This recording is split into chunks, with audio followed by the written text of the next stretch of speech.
Due to censorship on YouTube, this whole episode can only be viewed on Rumble, the Rachel Hamm Show channel. Again, Rumble, the Rachel Hamm Show channel. Check it out. Tell us about your background. Well, I spent 21 years in the U.S. Marine Corps. Flew EA-6B Prowlers, we jam radars, jam comms, veteran of Desert Shield, Desert Storm, Iraq, Afghanistan. Was essentially the chief of staff for the number 2 person down in Gitmo on a group called ORDEC, Organization for the Administrative Review for the Detention of Enemy Combatants. This was in 2004 after the Hamm decision said we had to properly classify folks as enemy combatants or not. So spent about half a year down there starting that process, standing it up and starting that process for the government. We reported directly to Gordon England, who was simultaneously Secretary of the Navy and in charge of these detainee adjudication process, and he would report directly to Rumsfeld, who was the Secretary of Defense at the time, and then we would be dealing with CIA, DIA, FBI, you name it, all the 3-letter agencies coming together, NGOs, international press, all that sort of stuff. And then through exposure to the intelligence world down there, got involved with asking to do some surveillance, to snooping and pooping around on what was initially Operation Wide Receiver, which then morphed into Fast and Furious, right? The illicit gun operation, illegal by our government, which was arming Sinaloa cartel and other cartels. And we find out now, and then I blew the whistle. I've got several articles I wrote for The Hill, talked with John Solomon, Alex Jones, been on his show a couple of times back in the day. Senator Grassley, spent a lot of times with Senator Grassley's staff, Jason Foster and others, briefing them what was going on. And it's interesting, people, that was all kabuki theater, I think, because it was by definition bipartisan, right? Because the Gang of Eight, which is, if folks don't know, that's the Congress within the Congress. That's the Speaker of the House and the Minority Leader. That's the Intelligence Chair and the Ranking Member. It's the Senate Majority Leader, Senate Minority Leader. It's the Senate Intel Chair and Senate Intel Ranking. So by definition, both parties knew what was going on with Operation Fast and Furious.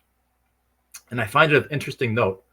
Why is that beginning to surface again, right? You just saw an article in the Rolling Stone about the U.S. government arming the cartels. Mm-hmm. You saw this Marine, I can give you a lot more information, who was sensibly arrested. And he's talking about how we're arming. This was just this week, right? Sending weapons down to the cartels. He's not who he appears to be. He's actually trying to blow the whistle on things. So I remember telling folks, this is really bad. I mean, this is not that our government is bad, but you have very bad people in our government doing bad things. Mm-hmm. And you can go back to Iran-Contra. You can go back to the drugs coming out of Arkansas with the cartel, everything, right? Mm-hmm.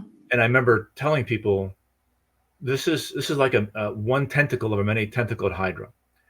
And of course, Brian Terry and what his family's suffered. He was the Border Patrol agent who was murdered with Fast and Furious weapons. To this day, no explanation given to why he was shot in the back when the good guys were in the back and the bad guys were in the front.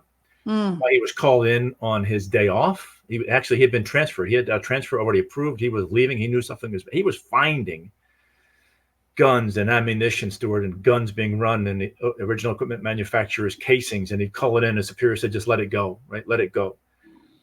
So he knew something was bad. He was telling his mom, telling his brothers. President Trump knows all of this. I mean, the family has talked to Trump. Trump was very, very well versed in this, even before he was president and when he was president.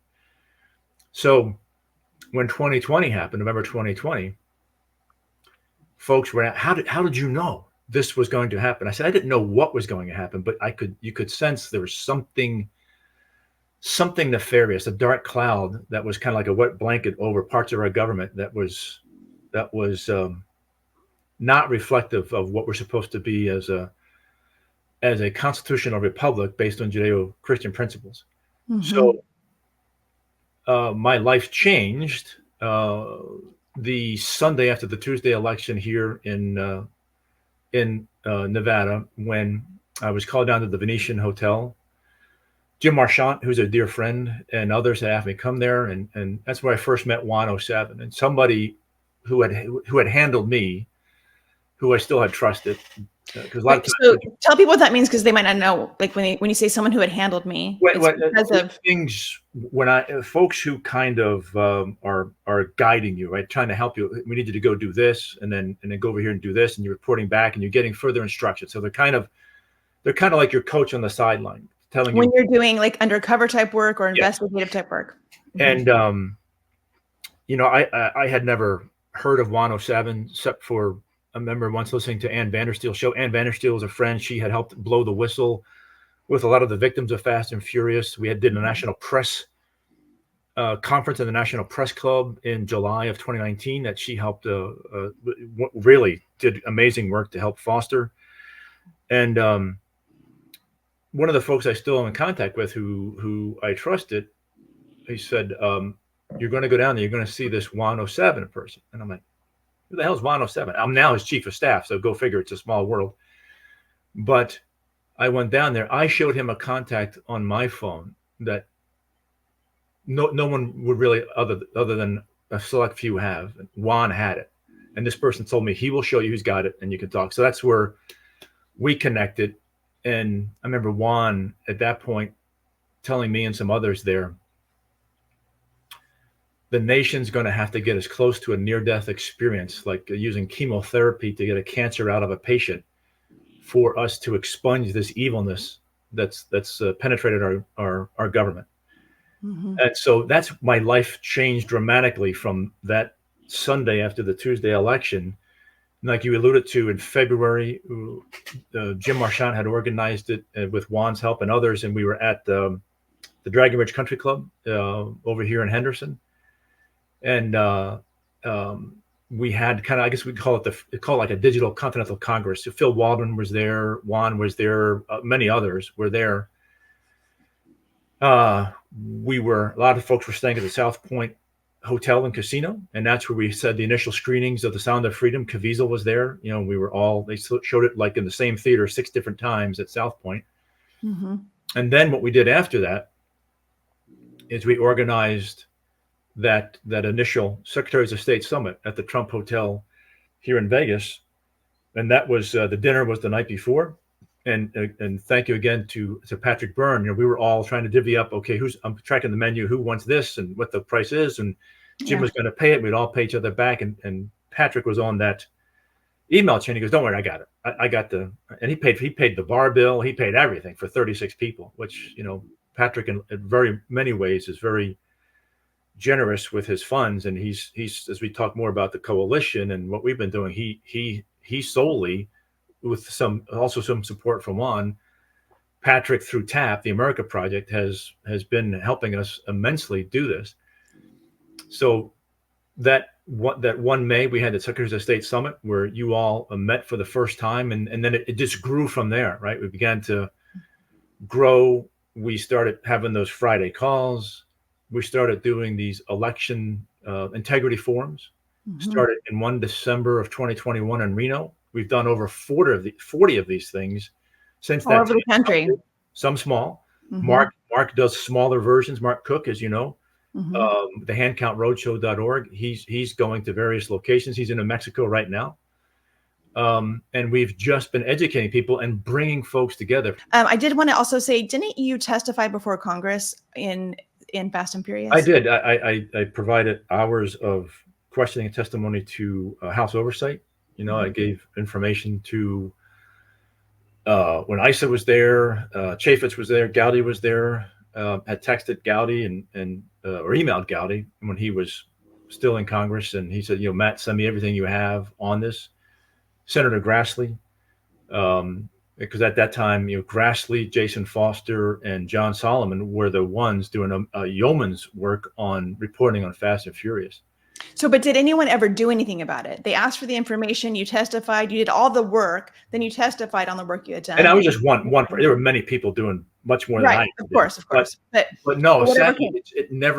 it never really went anywhere because the Congress, when the Republicans were in charge before they lost it, had held Eric Holder in contempt over Mhm. Fast and Furious. Mhm. But Obama's Justice Department, led by Holder, who was just held in contempt, said, "No, we're not going to prosecute. Sorry." So it went nowhere. It Which must went. have been incredibly frustrating to you after all the work you had done. Yes, that and I can empathize. Certainly, the folks, Dawn Connor Hobson, whose son William Anderson, she lost. He dies mysteriously. On the other side of this, circa like 2017, the Terry family, because all these moms want. You're a mom. They just want to. Hey, my son. In the case of Brian Terry, my son joined the Marine Corps. Then he was a police officer. Then he was Border Patrol. Then BORTAC. Always doing the right thing. Always Giving serving his life, giving serving their the life country. for the country. Yeah. And then Holder, if you see emails that got released, they were monitoring the family because they considered the family a nuisance. Well, yeah, their son is dead, and you got a mom just wants to know an answer. What happened to my mom? Mhm. So to friends I communicate with that are closer to Trump certainly than I am, I'll relay, hey, when you get back you're back in Michigan for rallies, give Josephine Terry a call. I know she's praying that you get back into office to hold those people accountable, or at least find answers Yeah. to this thing. And hopefully, when he gets back in, my personal opinion, I hope he gets back in because I think both sides hate him because he's a disruptor. He's not controllable, like you are not controllable. Why they took out Christina because she's not controllable. Others, you don't have you're not motivated by flattery or money. It's I'm doing the right thing for the right reason in the right way. Period. Mhm.